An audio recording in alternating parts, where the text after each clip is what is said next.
99-এ এত কিছু, নাচতে নাচতে আমি চলেই গেলাম। তো আমি গিয়েছিলাম ওই দিনকার 99-এ, জাস্ট 99-এ। হ্যাঁ, ঠিকই শুনছো, এখানে কিন্তু পরপর তোমরা অনেক রেস্টুরেন্ট, ক্যাফে এসব পেয়ে যাবে, কিন্তু আমি গিয়েছিলাম 99-এ। কারণ আমরা কিন্তু সব সময় হাজার হাজার টাকা রেস্টুরেন্টে গিয়ে খরচা করতে পারি না। তো আমি চেয়েছিলাম তোমাদের জন্য যে এরকম কিছু অ্যাফোর্ডেবল কিছু একটা জায়গার খোঁজ দিতে। তো আমি যাবো আর তোমাদের সাথে শেয়ার করবো না, এটা তো হতেই পারে না।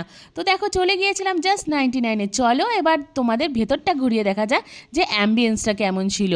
এখানকার অ্যাম্বিয়েন্স নিয়ে কোনো কথাই হবে না, কারণ খুবই সুন্দর, কোজি, মানে তোমরা ফ্রেন্ডসদের সাথে গিয়ে কিন্তু এখানে খুবই এনজয় করতে পারো। আর দেখছো এখানে এটা সিটিং এরিয়া, আর ঢুকতেই কিন্তু তোমার এখানে রিসেপশন আছে। খুবই সুন্দর, মানে আমার তো ভীষণ ভালো লেগেছে। আর হ্যাঁ, এখানে যাই ডিশ নেবে এখানে কিন্তু 99। তাহলে এবার মেনু কার্ডটা তোমাদের দেখিয়ে দেওয়া যাক। তো এখানে দেখতে পাচ্ছ, এখানে সব রকমের ড্রিঙ্কসই কিন্তু অ্যাভেলেবেল আছে। হার্ড ড্রিঙ্কস, সফট ড্রিঙ্কস, যা চাইবে, কফি, মানে এভরিথিং, সব কিছুই 99। চলো তাহলে আমাদের অর্ডারটা দেখিয়ে দিই। তো এখানে কিন্তু অর্ডার করেছিলাম চিকেন উইংস, দেখতে দেখো কতটা জুসি লাগছে।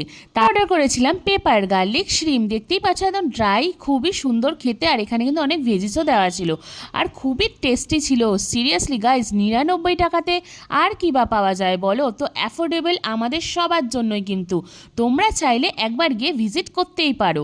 তো দেখতে পাচ্ছ এখানে আমি খাচ্ছি চিকেন উইংসটা, কিন্তু খুবই ভালো, মানে যেরকম খেতে হয়। আর একদম তো টান মারতেই পুরো খুঁড়ে চলে এলো। তারপর তো চলে এলো গরমা গরম নুডলস, মিক্স নুডলস, দেখতেই পাচ্ছ ওই হয়ে যা লাগছিল না খেতে, কি বলবো, দারুণ।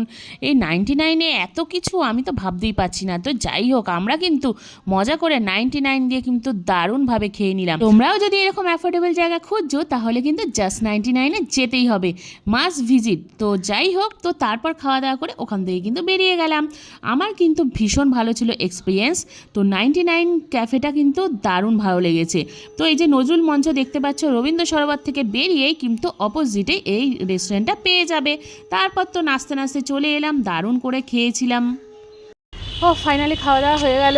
বাবা রে, এত জোরে খিদে পেয়েছিল কি বলবো, প্রচণ্ড জোরে খিদে পেয়েছিল। তো এখন খাওয়া দাওয়া হয়ে গেছে, খেয়ে রে আবার এদিকে চলে এসেছি লেকের দিকে। দেখতেই পাচ্ছ, লেকে আসলে না যেতে ইচ্ছা করে না, এত সুন্দর না, মানে একদম গ্রিনারি ব্যাপারটা, চারিদিকে গাছপালা, কত সুন্দর লাগছে। দেখো, তোমরাই দেখো, নিজেরাই বলো কত ভালো লাগছে বলো। তো এইটা হচ্ছে ব্যাপার। তো খাওয়া দাওয়া কমপ্লিট হয়ে গেছে, হয়ে গিয়ে এখন কিন্তু যাবো হচ্ছে বাড়ির দিকে। তো বাড়ির দিকে যেতে হবে, আর গিয়ে আমার পড়ানো আছে। আর হ্যাঁ, কিছু তো মানে খেতে পাইনি, মানে আমরা না অত খেতে পাই না, তাই এখানে কিন্তু পার্সেল করে নিয়েছি। তো যাই হোক, তো খাওয়া দাওয়ার ডান, এখন মোটামুটি এবার বাড়ির দিকে যেতে হবে। চলো, খুব দারুণ করে খেলাম, কিন্তু হেভি মজা হলো। চলো পরে দেখাচ্ছি। ভিডিওটা যদি ভালো লেগে থাকে একটা লাইক করে দিও, আর নিজের বন্ধুদের মাঝখানে শেয়ার করতে ভুলো না, আর চ্যানেলটাকে সাবস্ক্রাইব করে পাশে থেকো। খাও পিও মাস্ট জিও, বাই।